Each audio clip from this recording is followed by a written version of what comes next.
వరద తగ్గి అన్న మా రైతుల పరిస్థితి ఇది.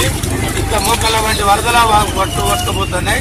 కనీసం వీటికి సెక్యూరిటీ లేకుండా పోయింది. ఇంత దారుణంగా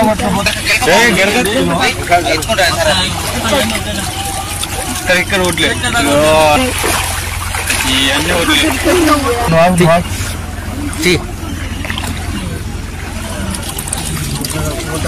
ఇది మా రైతుల పరిస్థితి. దయచేసి మీరు అధికారులు దృష్టి పెట్టాలి. మేము ఒక్కొక్కరి దగ్గర కట్లేర్ల దగ్గర, ట్రాక్టర్ల దగ్గర, హార్వెస్టర్ల దగ్గర అప్పులు చేసి మేము వ్యవసాయం చేసుకున్నాం.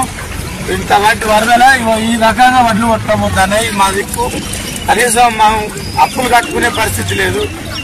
ఏ అప్పులోళ్ళు కూడా ఆగరు. వడ్లు పండినాయి అంటే అప్పులోళ్ళు ఇళ్ళకి వస్తారు. ఇంతవరకు మేము ఎవరికి రూపాయి కట్టాలో ఏడాది ఉన్నాం. మా భార్య పిల్లలు ఏం చదువుకోవాలో అర్థం కాని పరిస్థితిలో ఉన్నాం.